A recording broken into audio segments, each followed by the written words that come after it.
வணக்கம். நம்புமி சேனல் சார்பாக நான் உங்கள் ஷாரணன். இந்த காணொலியில் நாம பார்க்க போகிறோம் ஜேபிபி. ஒரு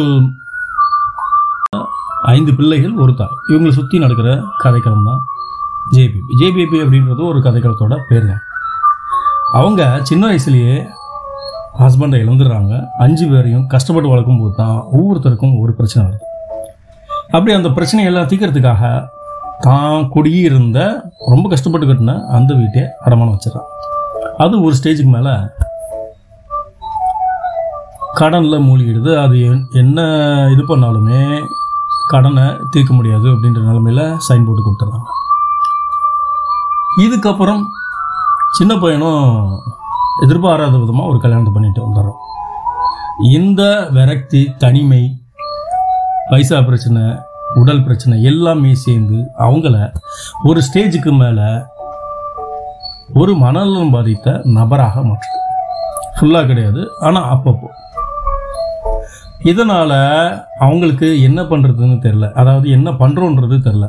சம்மந்தம் இல்லாமல் பேசுகிறது, அடுத்து திடீர்னு போயிட்டே இருப்பாங்க. தான் வீடுன்னு நினச்சி எல்லா வீட்லேயும் பூட்டிட்டு சாவியை எடுத்துகிட்டு வந்துடுறாங்க. இதனால் அவங்க பசங்களுக்கு பிரச்சனை. போஸ்ட் ஆஃபீஸில் இருந்து போஸ்ட் வர்ற போஸ்ட்டையும் திருடிடுறாங்க. ஒரு ஸ்டேஜுக்கு மேலே தாங்க முடியாமல் சின்ன பையன் என்ன பண்ணிடுறான், நீ சாகு அப்படின்னு சொல்லிடுறான். சரி, இதை எப்படியா சரி பண்ணணுமே, என்ன பண்ணுறது? மனநலம் மருத்துவமனையில் அட்மிட் பண்ணுறாங்க. எல்லாருமே பார்த்துட்டு இருக்கும்போது குடும்ப சூழ்நிலை காரணமாக ஒவ்வொருத்தராக விளையிடுறாங்க. அந்த அம்மா இப்போது தனிமையில் இருக்குது. எல்லாருமே என்னை கைவிட்டாங்களே அப்படின்னு சொல்லிட்டு இது பண்ணும்போது பையன் பார்க்க வர்றான். அந்த அம்மா யாருமே வேணாம் அப்படின்னு சொல்லிட்டு போயிடுறான். சரி, போனவங்க திரும்பி வருவாங்கன்னு பார்த்தா எப்படி போனாங்க, எங்கே போனாங்கன்னு தெரில. அவங்க கொல்கத்தாவில் ஒரு இடத்துல ஏதோ பண்ணிட்டாங்க அப்படின்னும் போது போலீஸ் ஸ்டேஷனில் ஹேண்ட் ஓவர் பண்ணுறாங்க. அங்கேருந்து இங்கே இருக்கிற போலீஸ் ஸ்டேஷனுக்கு கால் வருது. ஸோ யாருன்னு விசாரித்து அவங்க பசங்கிட்ட சொல்லும்போது தான் தெரியுது, இந்த அம்மா இங்கே இருந்து சென்னையிலேருந்து கொல்கத்தா வரைக்கும் எப்படி ட்ராவல் பண்ணாங்க அப்படின்னு. அங்கே போய் பார்க்கும்போது அந்த அம்மா அந்த டைமில் இல்லை, காணாமல் போயிடுறாங்க. இப்படி காணாமல் போகிற அவங்கள தேடி கண்டுபிடிச்சாங்களா அவங்க பையன். அதுக்கப்புறம் கூட்டிகிட்டு போனாங்களா இல்லை. சட்டம் அவங்களுக்கு கொடுத்த தண்டனை என்ன?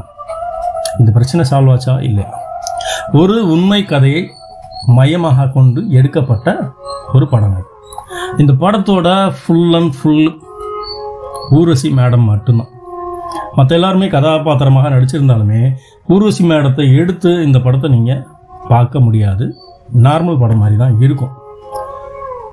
ஊர்வசி மேடம் நம்மளை ஒரு கட்டத்தில் அழ வைக்கிறதும், ஒரு கட்டத்தில் சிரிக்க வைக்கிறதும், எமோஷனலாக கனெக்டாக வைக்கிறதும் ஊர்வசி மேடம் மட்டும்தான். இந்த படத்தோட டைரக்டர் கரெக்டாக சூஸ் பண்ணதன் மூலயமாக இந்த படத்தோட வெற்றியை ஏற்கனவே பதிவு பண்ணிட்டார். இந்த படம் பெருசாக தமிழ் படத்தில் ஒன்றுமே வரலையே அப்படின்னு நினச்சிட்டு இருக்கும்போது இந்த படம் ஒரு பூஸ்ட். தமிழ் இண்டஸ்ட்ரியில் ஒரு சின்ன கதையை வச்சுட்டு ஒரு பெரிய ஹிட் அப்படின்னும்போது கண்டிப்பாக இந்த படம் தியேட்டரில் ஏலேருந்து சி ஆடியன்ஸ் வரைக்கும் ஃபேமிலியோடு பார்க்க வேண்டிய ஒரு படம். இந்த படத்தில் மைனஸ் அப்படின்றது எதுவுமே கிடையாது. கதையோட எல்லா கேரக்டருமே பயணிக்கிறதுனால கூட இருக்கிறவங்களே காணாமல் போனால் என்ன ஃபீல் வருமோ அதுதான் வருது. இந்த படத்தோட மிகப்பெரிய ப்ளஸ் ஊர்வசி மேடம், ப்ளஸ் அந்த director, plus cinematography.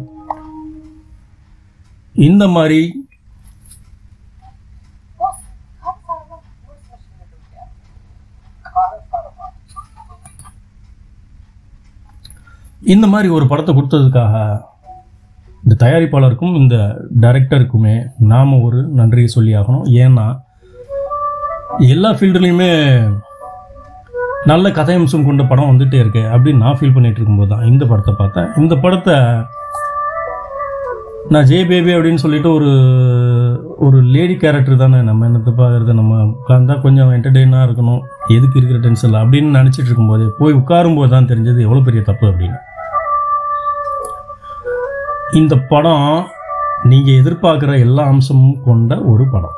Entertainment, but horror இருக்காது. என்டர்டெயின்மெண்ட்டில் எல்லா செக்மெண்ட்டுமே இதில் இருக்கும். சென்டிமெண்ட்டில் இருந்து காமெடி வரைக்கும் எல்லாமே. ஆனால் ஒரே ஒரு கேரக்டர் தான் எல்லாரையுமே சப்போர்ட் பண்ணி தட்டி தூக்குது. அந்த கேரக்டர் ஊர்வசி மேடம். ஊர்வசி மேடத்துக்கு நம்ம எவ்வளோ சொன்னாலும் வார்த்தைகளே இல்லை. அந்த அளவு அவங்களோட நடிப்பு பின்னி பெடல் எடுத்துட்டாங்க.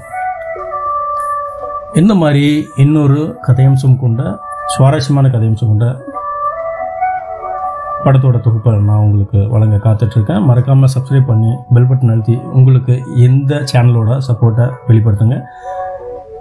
நன்றி. ஜெய் ஹிந்த்.